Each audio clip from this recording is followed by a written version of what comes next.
Ok, vamos a continuar con fundamentos técnicos para muestreo y análisis de aguas residuales, lo cual es muy importante porque hay que seguir una serie de reglas y reglamentación para realizar dichos muestreos que sean de forma correcta, que no nos vaya a perjudicar el muestreo en nuestros análisis y nuestros resultados finales y poder tener mayor certeza en nuestros resultados.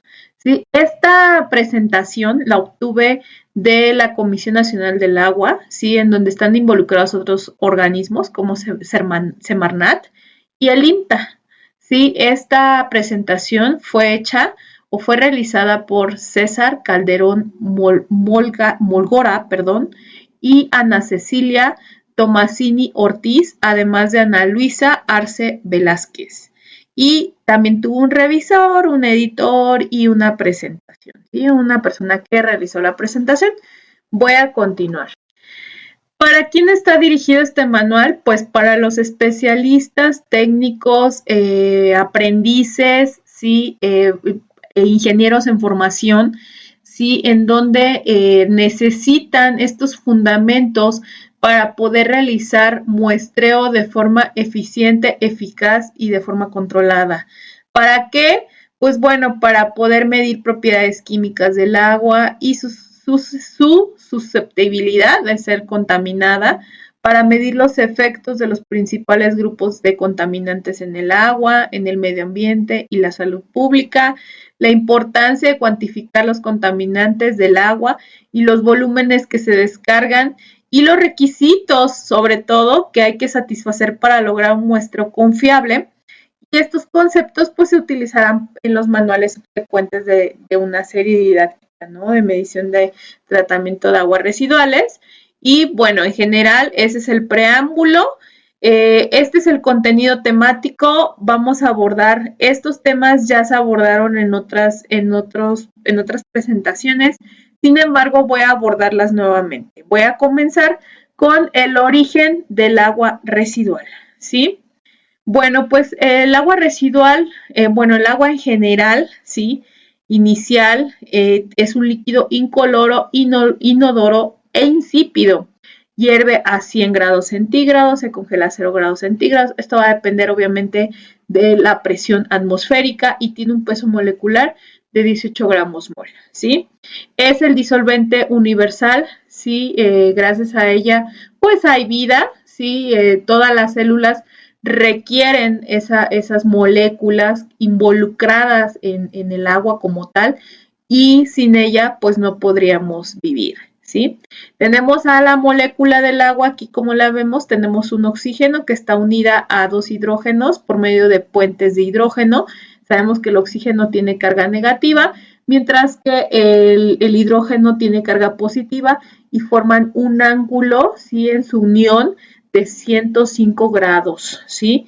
Estos se localizan al lado de la molécula del oxígeno, ¿sí? Y los átomos de hidrógeno, pues ya lo había dicho, tienen carga positiva y la carga negativa la da o la proporciona el oxígeno. Sí, entonces es el único líquido orgánico que se encuentra en la naturaleza, además de ser la única especie química que se presenta en 3 estados físicos, que son líquido, sólido y gaseoso. Asimismo, el agua rodea con su carga negativa a los cationes, ¿sí? Y a los aniones con su carga positiva. A esto le llamamos neutralización de cargas. También tenemos iones disueltos en el agua y eso va a depender de qué contacto tenga el agua con ciertos elementos presentes en la tierra, ¿sí?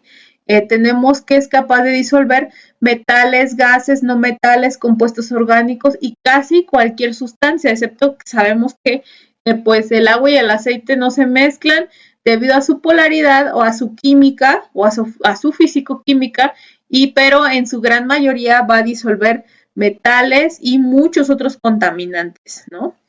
Es un medio, ¿sí? En ella puede proliferar bacterias, protozoos y de vida libre, dependiendo las condiciones, y puede ser un vehículo de huevos del mito, o sea que todos estos parámetros de medir bacteria, bueno, de caracterizar bacterias microbiológicamente hablando y protozoarios, además de los huevos del minto, pues son medidas de calidad del agua cuando nosotros sabemos o sospechamos que podrían estar presentes.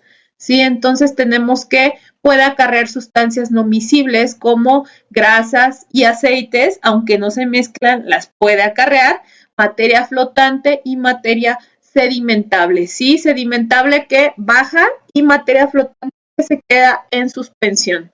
Es capaz de acumular y liberar energía calorífica, energía potencial y además radioactividad. Recordemos que en las plantas nucleares pues tienen por ahí almacenaje de agua radioactiva, sobre todo en Japón, sí, en donde ya de hecho están pensando en una estrategia de cómo liberar esa agua radioactiva al mar y eso podría generar problemas y llegar por medio de cadena trófica hacia los humanos por medio del consumo de pescado, por ejemplo, ¿no? Y eso podría causar mutaciones en las células a nivel celular y podría ser un problema de salud, ¿no? O sea, por nombrar alguno. A continuación se presentan algunos ejemplos de uso de agua y su calidad asociada. Sí, tenemos que el agua se usa domésticamente, entra libre de coliformes, se supone que entra libre de coliformes, aunque a veces no es así, dependiendo, eso va a depender del tratamiento que se le dé previamente antes de llegar al consumidor, ¿sí? Con un máximo de 20 unidades de coliformes totales, con olor, un sabor agradable, pH a lo mejor y hasta huele a cloro, ¿no? Un sabor a cloro, eso va a depender también del tratamiento, un pH aproximado de 6.5 a 8.5 y el contenido de metales y otras sustancias no deben rebasar los límites marcados a normas. ¿Sí? Por ejemplo, sale, o sea, ya ese es cuando entra, ¿no? Y ya cuando es utilizada, por ejemplo, en la bañera o cuando la utilizamos para lavar ropa o para hacer nuestras necesidades básicas diarias, pues sale con materia orgánica, nutrientes, grasas, aceites, detergentes y sólidos suspendidos, dependiendo para qué la hayamos utilizado, ¿no? Entonces ya sale contaminada. En la industria alimentaria entra con calidad por lo menos similar a la potable y es frecuentemente que los límites de dureza y alcalinidad sean menores. Sale con grandes concentraciones de materia orgánica, grasas, aceites, sólidos suspendidos y compuestos alcalinos. Sí, generalmente sale con mucha carga orgánica, sí, muchísima carga orgánica, porque la industria alimentaria pues toda la parte de lo que maneja o lo que se maneja en la industria alimentaria tiene que ver con materia orgánica. Si las aguas generadas a nivel doméstico e industrial, una vez tratadas, pueden ser utilizadas en las siguientes aplicaciones, que sería uso agrícola, si entra, puede tener máximo un huevo del minto por litro y de 1000 a 2000 coliformes fecales, ¿sí? Número más probable por litro.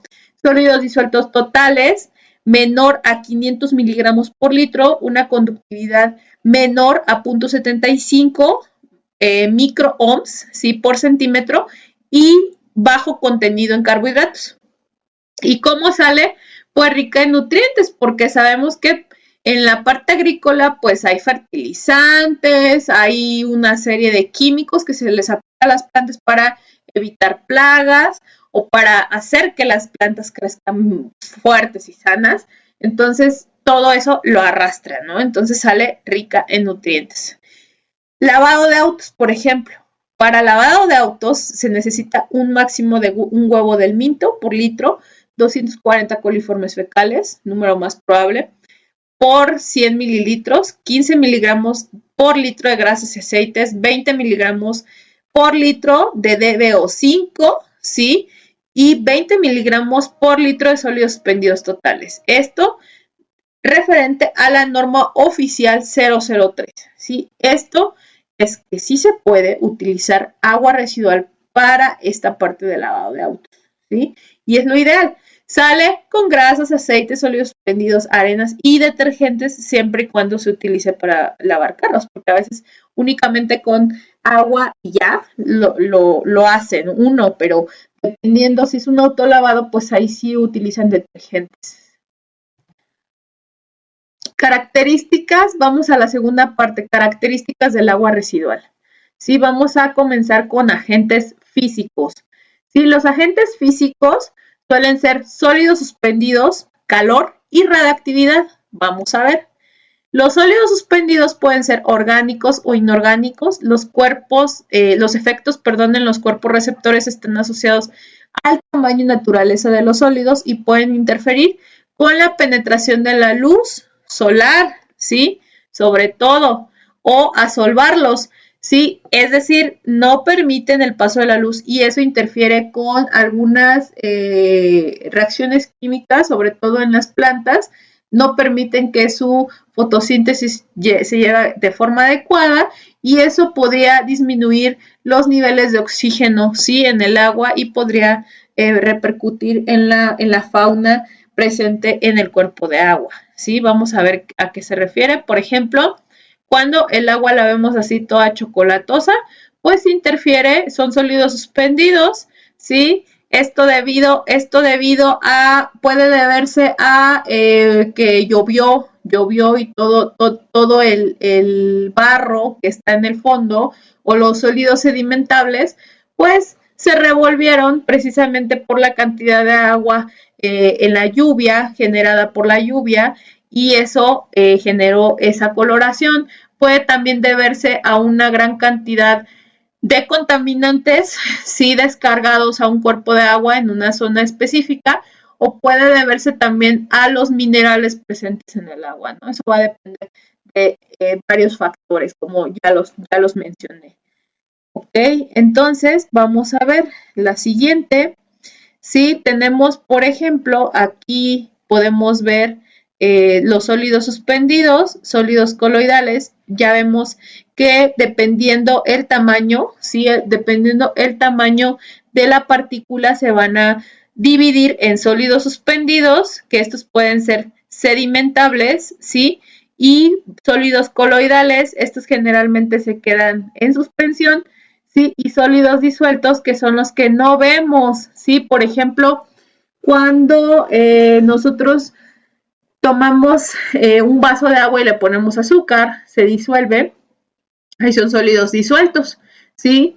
No sabemos qué tiene el agua a menos que la probemos, ¿sí? Porque no vemos los granos de azúcar, ¿sí? Como tal, cuando nosotros sobresaturamos la solución, pues se generan los sólidos coloidales, que es cuando ya los granos de azúcar ya no, o los cristales de azúcar, perdón, ya no se disuelven y ya los podemos ver, aunque también podría confundirse y podría ser sal, entonces también se requiere de también se requiere de probar, ¿no? Tenemos que los sólidos suspendidos es una fracción no filtrable, mientras que los sólidos disueltos y los sólidos coloidales son fracciones filtrables, ¿sí?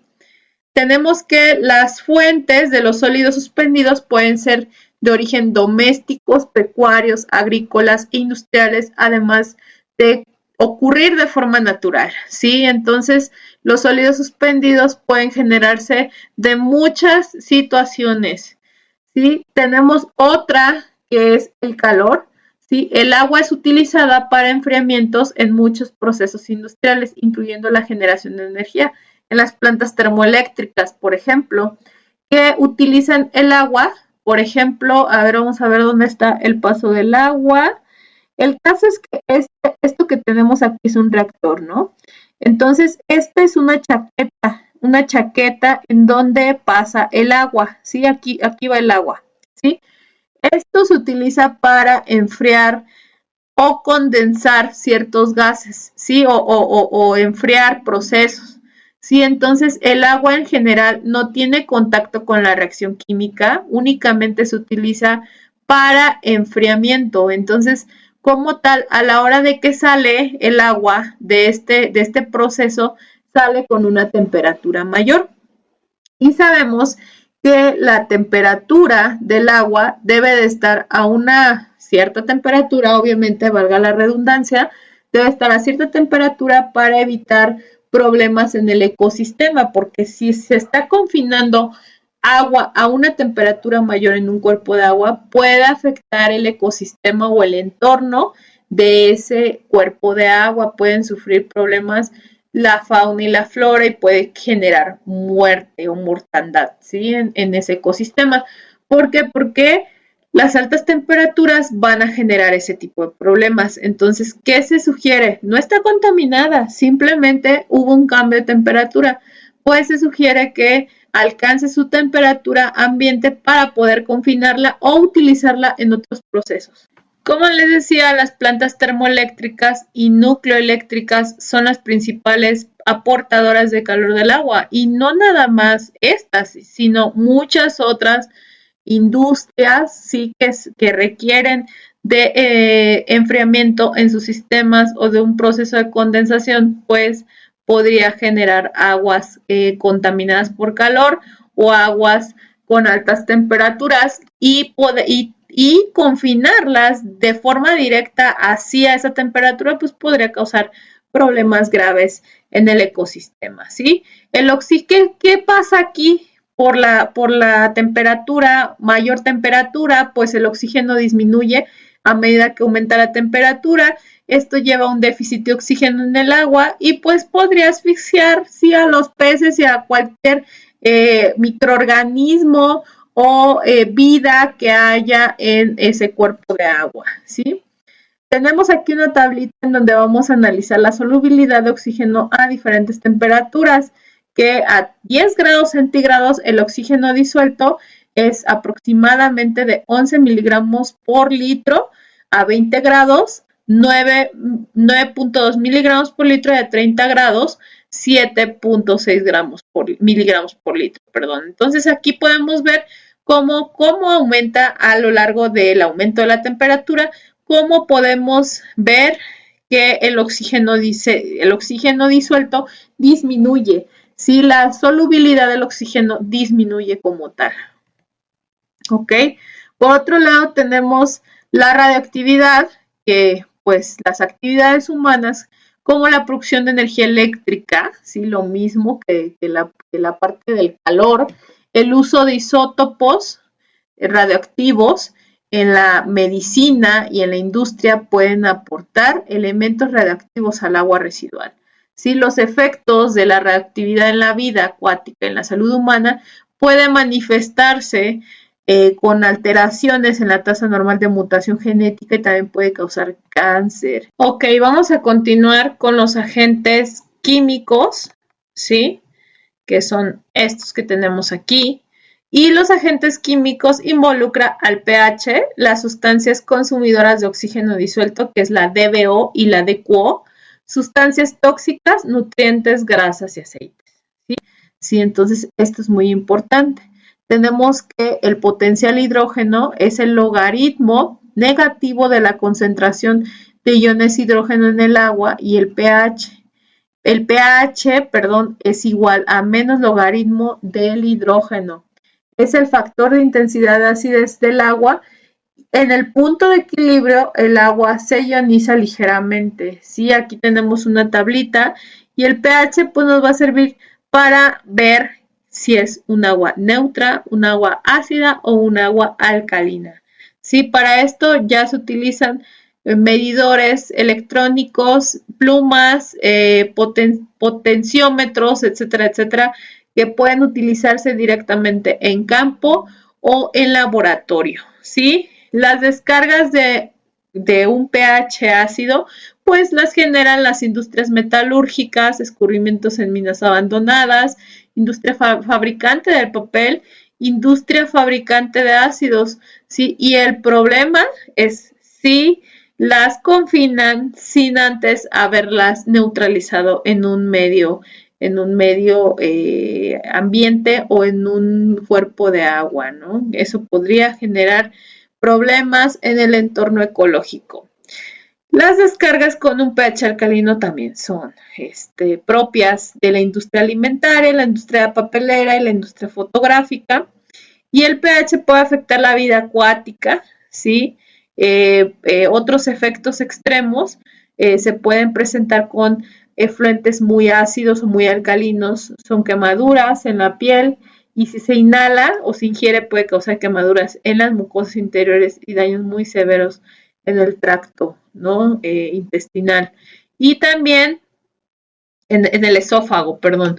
Y también, pues, sustancias consumidoras de oxígeno disuelto, pues tenemos que son reacciones de oxidación de la materia orgánica, sí que es carbono, hidrógeno, oxígeno, nitrógeno, ¿sí?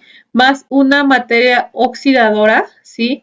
Eso lleva a la generación de nitritos, ¿sí? Que es lo que tenemos aquí, y nitratos, ¿sí? Que es lo que tenemos por aquí, ¿sí? Entonces, nitritos y nitritos, que es lo que tenemos aquí, y nitratos, ¿sí? Entonces, eh, eso genera que el oxígeno disuelto, ¿sí?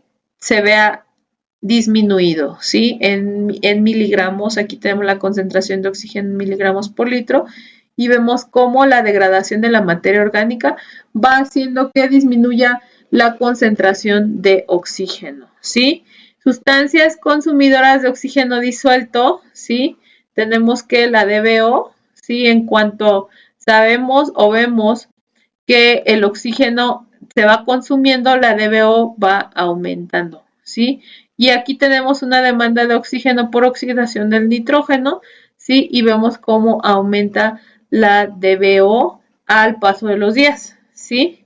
Y tenemos que las fuentes consumidoras de oxígeno en las industrias son las bebidas, industrias de bebidas, industrias alimenticias, azucareras, farmacéuticas, textiles, jaboneras, papeleras, ¿sí? Y procesamiento de hule, todas sumamente contaminantes y que sus aguas deben de tener un tratamiento previo antes de ser confinadas en algún cuerpo de agua. Asimismo, las aportaciones domésticas son ricas en sustancias consumidoras de oxígeno. Los efectos en los cuerpos de agua se traducen en déficit de oxígeno disuelto y pueden provocar mortandad de peces. Tenemos que las sustancias tóxicas son aquellas que al introducirse en un ser vivo le ocasionan la muerte o trastornos graves.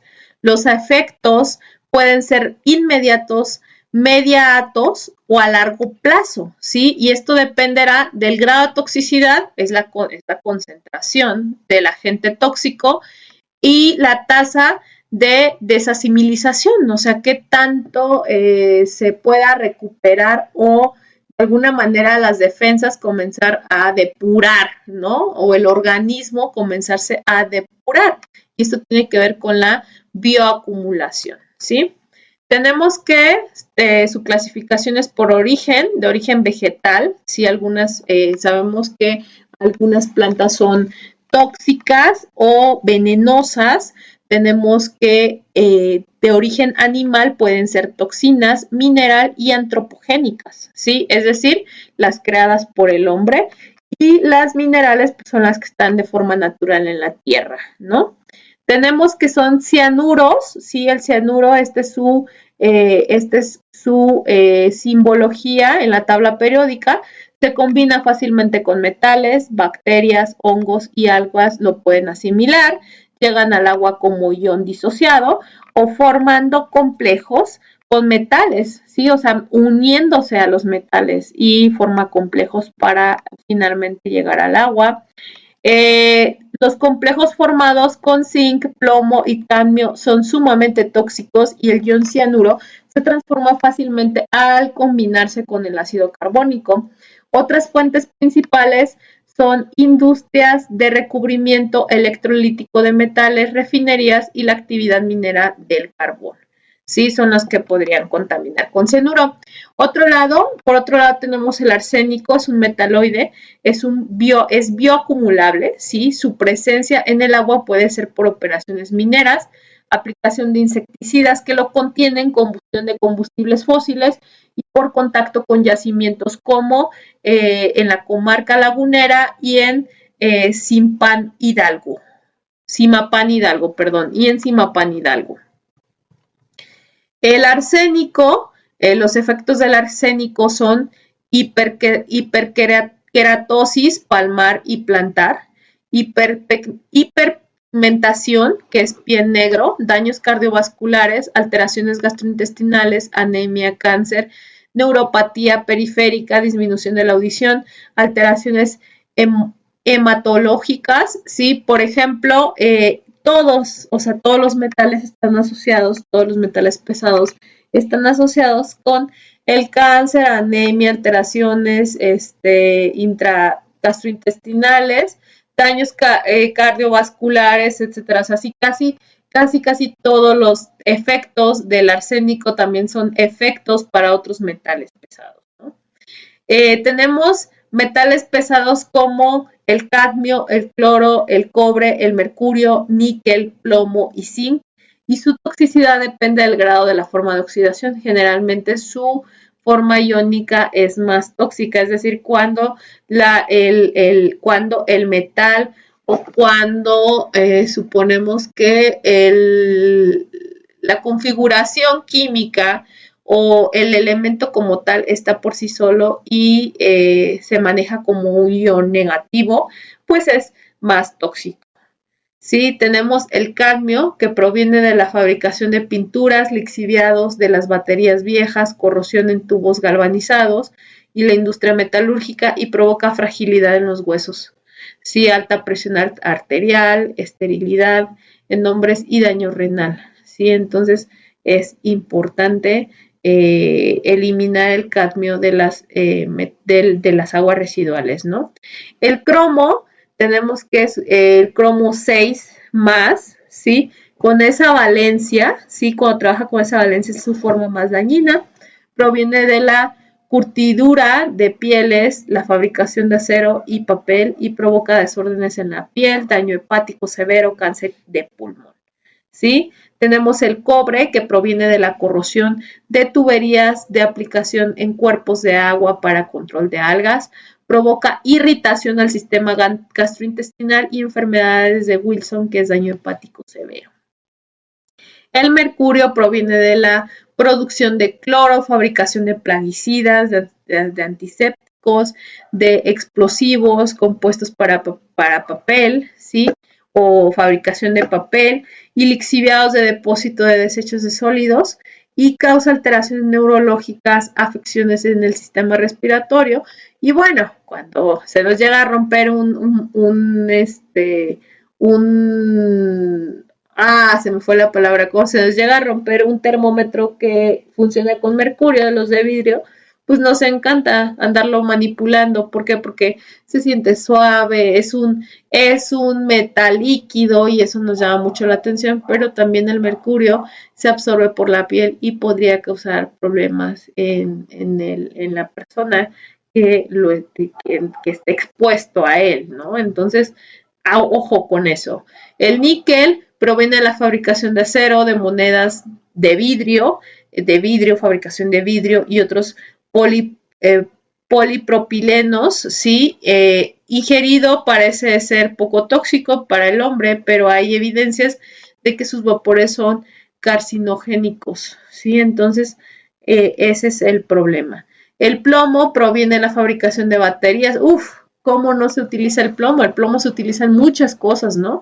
La fabricación de baterías, de aditivos, de cables, de pigmentos, de municiones y soldaduras. Todo lo que tenga plástico también puede contener plomo, afecta principalmente a niños y adolescentes, provoca daño hepático cerebral, retardado mental, sí, convulsiones, anemia y cáncer de riñón.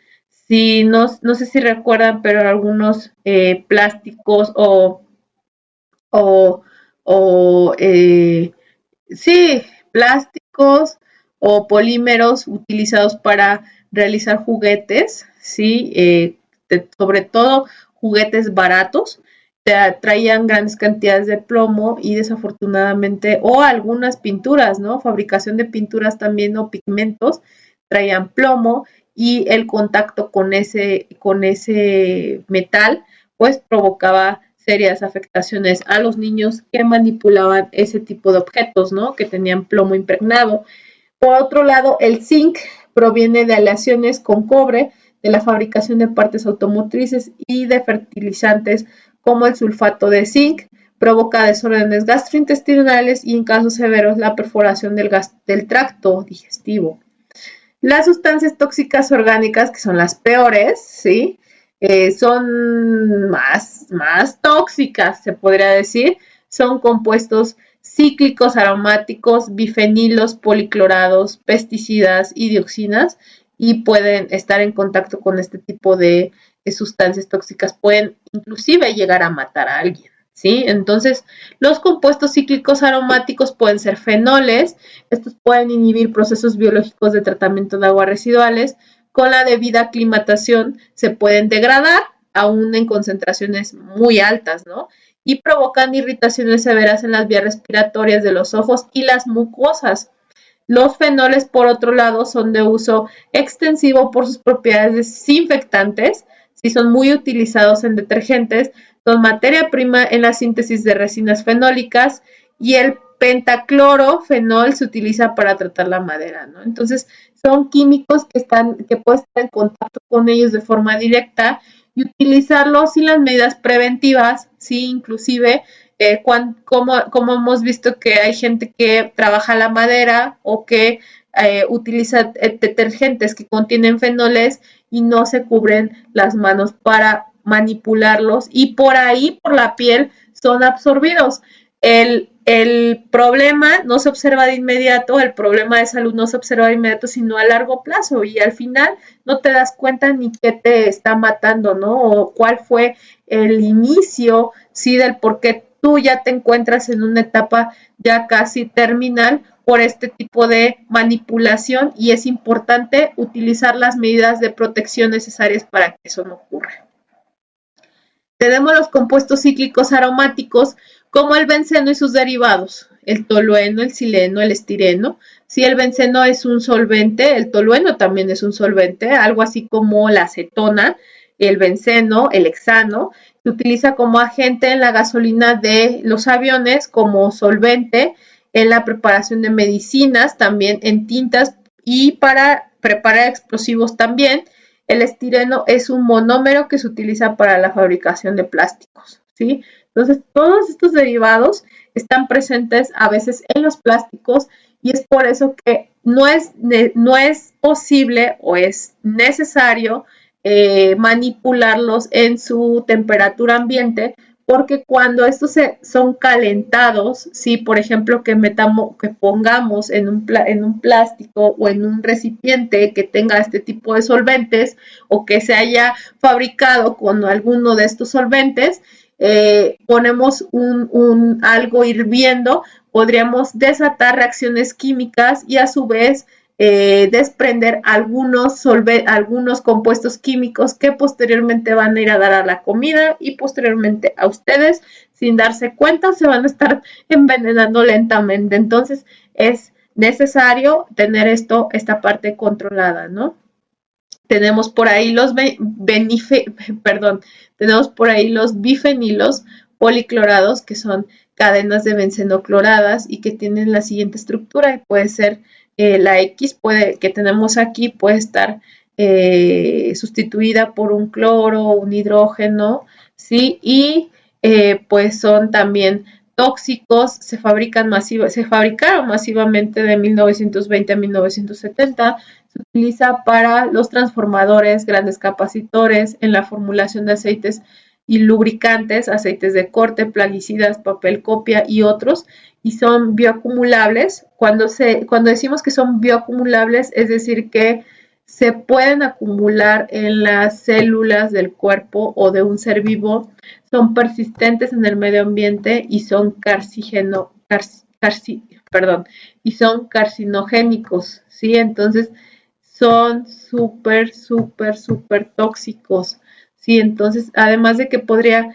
carcinogénicos y podría desencadenar algunas reacciones químicas en el cuerpo y generar otras enfermedades, ¿no? Que aún así no nos damos cuenta que podría haberlo generado, sino que fue el detonante o podrían ser detonante para otras enfermedades, ¿no? Presentes en el cuerpo. Pesticidas, pues Sabemos que son los compuestos tóxicos diseñados para controlar insectos, plantas, hongos, animales que se consideran plagas. Por su campo de acción se clasifican como insecticidas, fungicidas, herbicidas, todos malísimos para el ser humano o para los seres vivos. Se dividen en 5 grupos principales, que son organoclorados, organofosforados, carbomatos, triacinas y piretroides, ¿sí? Entonces, tienen su clasificación dependiendo su estructura química, su fisicoquímica, etcétera, ¿sí?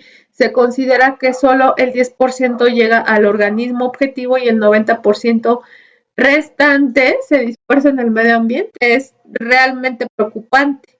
¿Sí? Las fuentes principales son la agricultura y la fabricación de agroquímicos. Los efectos sobre el medio ambiente son impresionantemente grandes, ¿sí? Y fuertes. Son variados ya que además de la plaga hay otros organismos afectados, siempre hay daños colaterales. Los organofosforados atacan al sistema nervioso central y los organoclorados provocan disfunción tiroidea en aves y peces. Y también problemas en la salud en el ser humano. ¿Cuántas veces han visto ustedes a alguien aplicando un plaguicida sin la protección adecuada, ¿sí? Sin guantes, sin mascarilla, sin nada que lo cubra? Y finalmente estos se empiezan a evaporar, empiezan a subir al medio ambiente y también son contaminantes de la atmósfera, ¿sí? Contaminan la atmósfera y todo lo que toca a su alrededor, ¿sí? El uso del DDT, por el uso del DDT o a causa del uso del DDT, pues los huevos de las aves predadoras sufrieron una reducción del espesor del cascarón y se hicieron muy frágiles. Si eso disminuyó obviamente la supervivencia de los polluelos o de algunas aves que estaban próximas a nacer. Las dioxinas, por otro lado, son compuestos organoclorados. Son subproductos de las actividades como blanqueo de pasta, de papel, la producción de PVC y la incineración de desechos sólidos que contienen cloro. Son bioacumulables y cancerígenos también. La clasificación por efecto. Carcinogénico provoca cáncer, es lo que les decía. Mutagénico provoca cambios genéticos o mutaciones. Y teratogénico daña el desarrollo embrionario, ¿sí? Entonces es importante saber esto. A los nutrientes, todos los seres vivos requieren de nutrientes para poder desarrollarse. Entre ellos destacan el nitrógeno y el fósforo, que también se utilizan como fertilizantes, ¿sí? Tenemos que el nitrógeno se requiere en la síntesis celular para formar nuevos tejidos. En los cuerpos de agua se encuentran 4 formas, que es nitrógeno orgánico, amoniacal, nitritos y nitratos. El nitrógeno cambia de una forma a otra por acción bacteriana, ¿sí? Por una reacción bacteriana. Entonces, tenemos aquí las formas de nitrógeno. Esto me parece que ya lo habíamos abordado, pero no está de más volverlo a mencionar. Tenemos el nitrógeno orgánico, tenemos el nitrógeno amoniacal, nitritos y nitratos, ¿sí? Todo esto va a ir en cambio dependiendo los días, el transcurso de los días y los microorganismos que estén ahí presentes. ¿Sí? En el agua con alto contenido en nitrógeno, fósforo y fósforo como nitritos, nitratos y fosfatos se presentan brotes de malezas acuáticas, ¿sí? O sea, ayuda a todo lo que tenga que ver con plantas, ¿no? Cuando esta situación es permanente, el cuerpo de agua llega a un estado eutrófico, ¿sí? Y podría causar problemas, ¿no? Alto contenido en nitratos pueden provocar asfixia en peces, alto contenido en nitratos en el ser humano se combina con la hemoglobina para formar hematohemoglobina, disminuyendo la capacidad de la sangre para acarrear oxígeno. Esto se conoce como el síndrome del niño azul. Sí, tenemos por otro lado el fósforo que se requiere a nivel celular para transporte de energía y llega al agua a través de los desechos domésticos, pecuarios y en las aguas de retorno agrícola.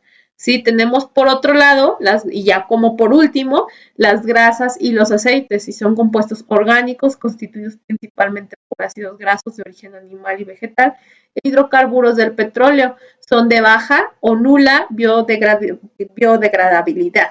¿sí? Entonces, esos no se degradan, esos hay que removerlos con una u otra forma, o sea, de una u otra forma hay que removerlos.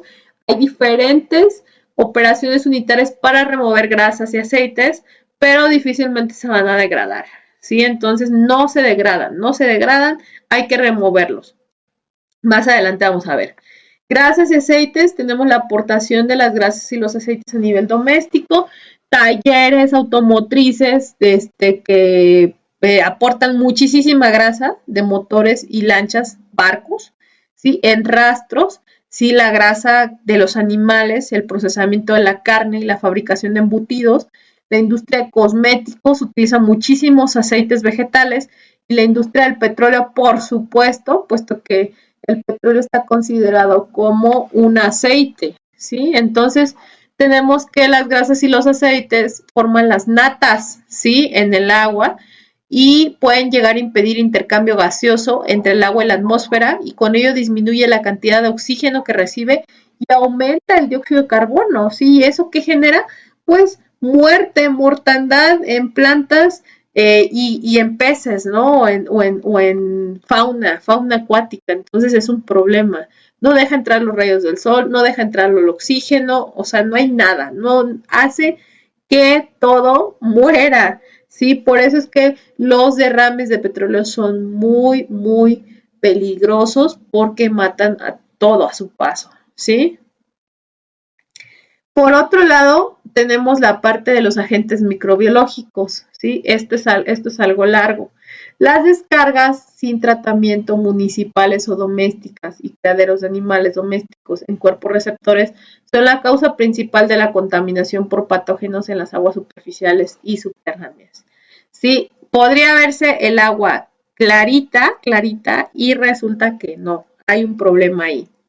Tenemos algunos virus, ¿sí? Patógenos que causan enfermedades, adenovirus, enfermedades respiratorias, infecciones en los ojos y gastroenteritis, astrovirus, gastroenteritis, calicivirus, gastroenteritis, coaxivirus, meningitis, enfermedades respiratorias, miocarditis, ecovirus, meningitis, diarrea, fiebre, enfermedades respiratorias, hepatitis A viral, infecciones hepáticas, Norwalk viral, diarrea, vómito y fiebre, polivirus, meningitis y parálisis, rotavirus, diarrea y vómitos, que es así como de los más comunes.